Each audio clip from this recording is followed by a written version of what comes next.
Glamour show చేయకుండా ఇండస్ట్రీలో star హీరోయిన్లు అవ్వడం అనేది అరుదైన విషయం. అందుకే అనుపమ పరమేశ్వరన్, కీర్తి సురేష్ లాంటి బ్యూటీస్ సైతం ఇప్పుడు హాట్ షో వైపు అడుగులు వేస్తున్నారు. ఎక్కడో సాయి పల్లవి లాంటి ఒకరిద్దరు మాత్రమే స్కిన్ షో చేయకపోయినా నడుస్తోంది. ఈ క్రమంలోనే పెళ్లైన హీరోయిన్లు కూడా ఛాన్సుల కోసం రెచ్చిపోక తప్పట్లేదు. కీర్తి సురేష్నే తీసుకోండి. పెళ్లికి ముందు ఈ భామ చాలా హద్దుల్లో ఉన్నారు. కానీ ఎందుకో తెలియదు మరి, కుమారి నుంచి శ్రీమతిగా మారాక గ్లామర్ షోలో హద్దులు చెరిపేస్తున్నారు. బేబీజాన్ కోసం భారీగానే అందాలారబోసిన కీర్తి తాజాగా ఫోటోషూట్స్లోనూ రెచ్చిపోతున్నారు. బయట కనిపించినప్పుడు కూడా గ్లామర్ షో చేస్తున్నారు ఈ బ్యూటీ. కాజల్ అగర్వాల్ కూడా గ్లామర్ దారిలో వెళ్తున్నారు.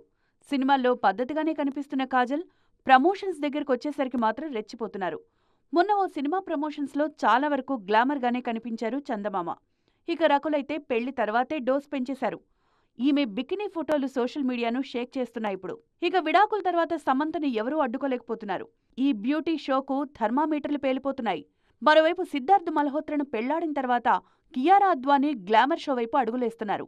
నయనతార సైతం జవాన్లో నటించిన తర్వాతే హాట్ ఫోటోషూట్స్ చేస్తున్నారు. మొత్తానికి హీరోయిన్లందరూ పెళ్లితో కెరీర్ను ముడిపెట్టట్లేదు.